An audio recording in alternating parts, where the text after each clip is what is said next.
Swamiji, how can people overcome bad habits? Bad habits are they're the result of having repeated a certain action so many times that it becomes a mechanical thing. The subconscious accepts it and gives it as your new self-definition. What we must do is gradually replace that bad habit by a good habit. And that again, you can do by repeating and repeating and abstaining from the bad habit as much as possible. But even if you cannot abstain, then at least try to do the right thing. Do the opposite good habit. And gradually it will replace the bad habit. We are all products of self-definition. Our ego is encrusted with a million or millions of self-definitions. I'm a man, I'm a woman, I'm American, I'm French, I'm German, I'm rich, I'm poor, I like art, I like engineering, I like music, I like this or that. All these things become habits in the mind. They must be replaced by, above all, the thought that I'm a child of God. I must try to always feel that my self-definitions don't define me as I really am. And in that way, an interesting thing is that then you can pick up a self-definition, a new habit, and change it in a day. You can, once you become freed from the grip of habits, you can create a habit, a good habit, very quickly. And by that I mean, for example, learning a new language, learning a new subject of any kind. I know I went to Bali in Indonesia many years ago, and I went up to Mount Gunung Agung, which is, although Bali is close to the equator, Gunung Agung is 7,000 feet high, and it got cold up there. And I asked the man there for a blanket. He brought me a glass of water. It turns out that in their language, blanket sounds pretty much like water. Anyway, I thought I've just got to learn this language, and I was there 2 weeks only, but in 2 weeks I found I could carry on conversations, and I could, even on abstract subjects like philosophy and so on. Not very well, but still I had a vocabulary of about 600 words, and I could carry on. It was interestingly, by the way, I wanted to find seclusion. This is a little off the subject, but it's sort of fun. I had a guide with me, and I didn't know, but he'd been in prison, and all his friends were ex-prisoners. Anyway, with one of these friends who I didn't know that was his past at the time, one of his friends said that there was a dance out in the country, and I love Balinese dancing. It's very graceful. And so we rented bicycles and went out. We'd gotten about 2 miles into the dark, and he called to me, and he said, his voice was shaking. He said, I don't trust this. He said, they're waiting for us. They're going to whatever you do, hijack you or something. Ambush. Anyway, we turned back. Well, the next day I went to another of his friends, and this friend had also been an ex-friend of his in jail, and he saw my gold watch that I had at that time, and he said, is that gold? I said, yes. How much is this camera? I don't know, it was a gift to me. And he suddenly saw that I had I don't have it now, but I had an armlet of 9 jewels. And by this time he was panting, and he felt my biceps. And he told his sister to follow us to the hotel we were staying in.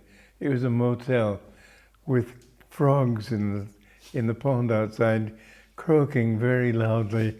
He could have come in and slit my throat, and no one would have known. Anyway, my guide said, You know, my mother in Denpasar, that's the capital of Bali, my mother isn't feeling very well. I think I'd better leave. I said, yeah, my mother's not very well either.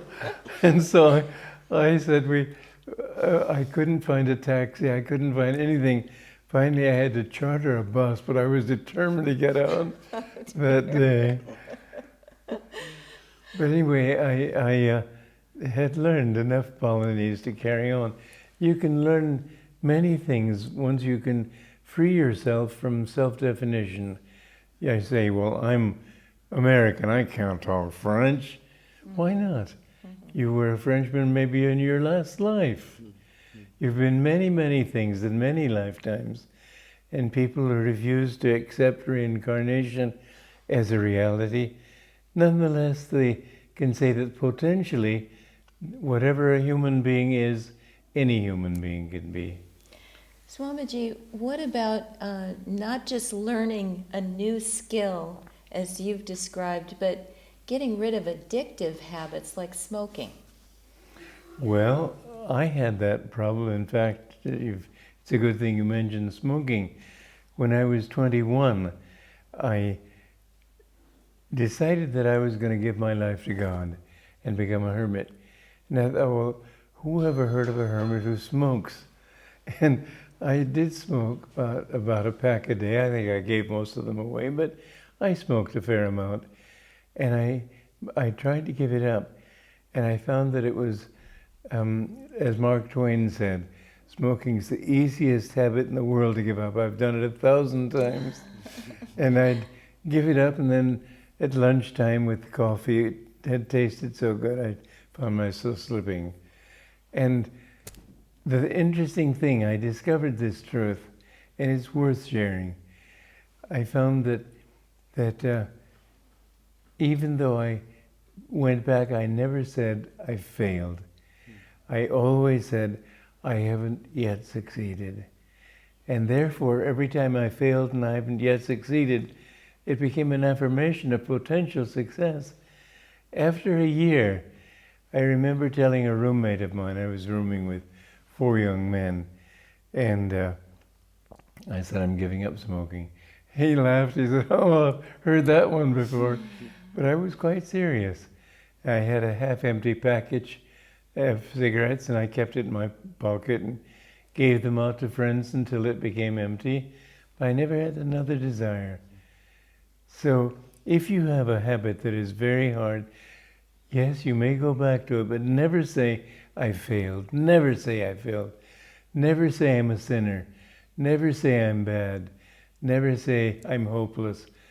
Always say that I will do it in the end. I can do it. If I haven't yet done it, I will do it. Well, Swamiji, in order to reinforce a good habit, something like practicing meditation, for example, how do you start that? Just through repetition? Repetition, meditation, and other good habits are the same thing. Same principle applies. If you've been a drunkard and you can't help going back to drinking, at least I know there was one man who took initiation into Kriya Yoga, which is a very highly advanced technique for meditation. And it's in fact why I have the name Kriyananda. Anyway, he was an alcoholic. And friends of his said, well, how do you think of becoming taking up Kriya Yoga? You can't even give up drinking. He said, well, I can't help drinking, but at least I can do the right thing. He would sit in meditation with a glass of whiskey in one hand and his Kriya beads in the other. And he every now and then took a little sip and went back to doing his Kriya. After a certain time, he said, I don't need this anymore. I'm feeling much more joy in myself. He left it, never went back to it. So that's one cure for it. Another cure for bad habits is, I can give you another example from alcoholism. There was a man who had given up alcohol, and then suddenly one day he found himself going to the cupboard to get another drink. And he hadn't been drinking. He got so furious with himself that he took all his bottles, threw them on the street outside with such violence that that very violence drove the desire out of his mind, and he never had another desire for alcohol. So sometimes violent self-correction is the right way to go. I just won't do it, and say it with all your vigor, all your willpower, and you can overcome it in a moment that way. My guru, Yogananda, used to say that habits can be overcome in a day. It's just a matter of concentration of the mind. And if you concentrate in a new way, the old habits will have to go that way. Swami, is there a point beyond which we rise above habit altogether, good habit, bad habit, all? Yes, because you have to overcome ego. Habits are of the ego. We must understand, ultimately, and this is what makes the highest teachings highest.